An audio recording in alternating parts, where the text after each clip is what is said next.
What's going on, guys? Welcome back to my channel. In today's video, I'll be going through my tips and predictions for the NBA Finals. But before we start, make sure to like the video and subscribe to my channel if you haven't already. In the NBA Finals, we've got the number 2 seed in the West, the San Antonio Spurs, taking on the 3rd seed in the East, the New York Knicks. And I think this series is a lot closer than people are thinking and are giving both teams credit for. Without the home court advantage, it's going to be hard for the Knicks if it goes down into crunch time to start the series and to end it if it goes to a Game 7. But the Knicks are red hot and have been one of the better finals teams in quite a while. But they haven't exactly faced the greatest competition, and the Spurs are by far the best team they have faced this postseason.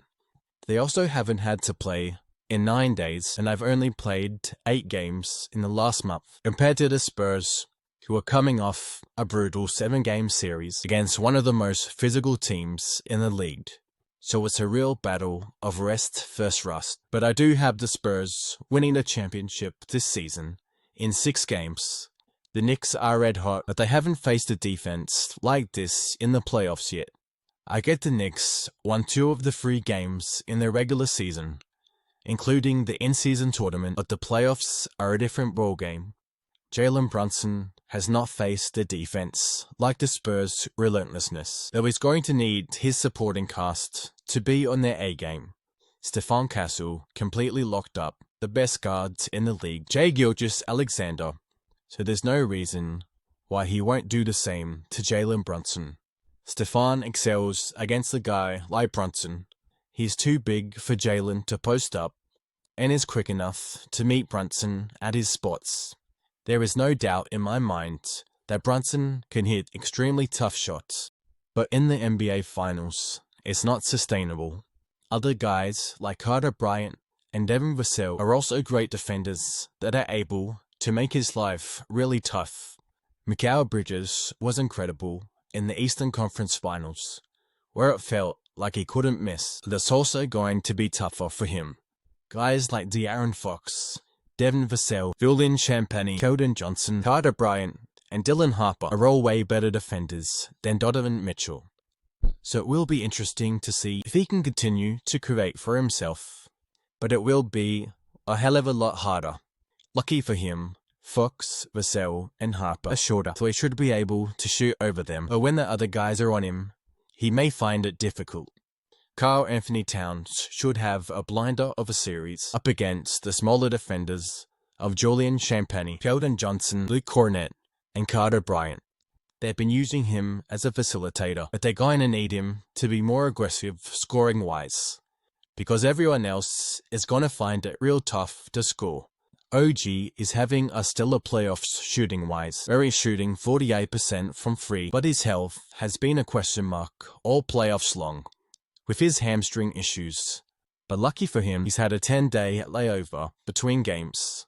Josh Hart is going to be left wide open all series long, so he's going to need to be on his A-game, like he was in the Cleveland series, and I just don't know if that's sustainable.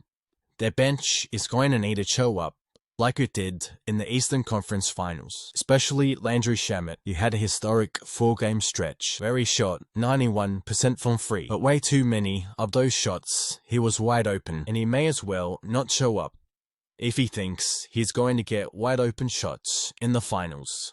The Knicks will also need a good 3-point shooting series from Jose Alvarado and Deuce McBride, but against the Spurs defense, that's going to be a tough task. The Spurs did double-team Shai a lot in the Western Conference Finals, so I'd say they do the same to Brunson, which can open up shooters like Mikal, Landry, Deuce, Jose, and possibly even Cat.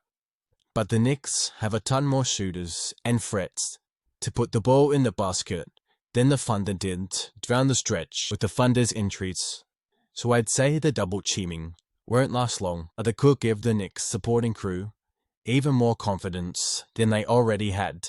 Moving on to the other side, where the Knicks also have the possibility to match the Spurs' intensity defensively. Going into the playoffs, the Knicks' biggest issue was their defense, but they've seemed to answer that question so far in the first 3 rounds, and they have had a lot of answers to the Spurs questions. If the Knicks can shut down Wemby, then the Knicks will have a solid chance at winning the championship. The Knicks have huge guys that should be able to shut down Wemby as much as he can be shot down. OG will probably start the game on him, using his size and strength to knock Wemby off his spots. Wemby likes to attack smaller guys off the dribble, but OG is one of the better disruptors and pickpocketers in the league. But Wemby does still have the advantage, as he is 9 inches taller than OG, and if he can catch the ball on the block, it is still a relatively good look, no matter how good of a defender OG is. If the OG matchup isn't working, they can put Cat on Wemby and take advantage of the physicality Cat plays with. But Wemby would probably take advantage of the flat-footed and slower Cat and put the ball on the ground and take him to the rim with relative ease, where there's no rim protector to stop it. If the Cat matchup doesn't work, then they can put Mitchell Robinson on him, who's one of their best defenders for the limited time he gets. I can't say any of them will stop Wemby, but they should at least be able to slow him down. De'Aaron Fox will find it really difficult to score with Mikal Bridges on him.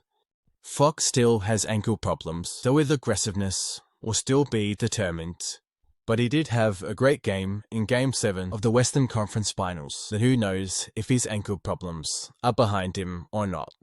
Regardless, they're going to need him to be at his best, whether that's by scoring the ball or being a facilitator.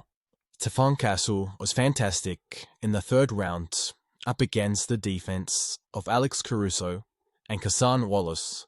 So while Josh Hart is a great defender, it's nothing compared to the elite defense he saw in the Thunder series. So I'm expecting another big series from him. Devin Vassell will more than likely be guarded by Jalen Brunson, so he's going to need to have a big series. And I'm sure he'll be in a lot of actions to get a switch or just to take advantage of the weaker defender. Julian Champagnie also had a fantastic series in the Western Conference Finals and will more than likely be left to wide open by Karl Anthony Towns. Although he's not a natural rim protector, that will be used as a roamer to help out OG guarding Wemby. He was used as a roamer in the Western Conference Finals, and he found a lot of success doing so. But Champagnie should be shooting around 40% from 3, with the looks he'll probably get. Keldon Johnson has struggled in the playoffs after winning the 6th Man of the Year award this year, but he should be able to take advantage of the size differential, bodying the smaller guys in the paint, like Brunson, Deuce McBride, Jose, and Landry Shamet. And if his 3-point shot is on, that's a bigger bonus.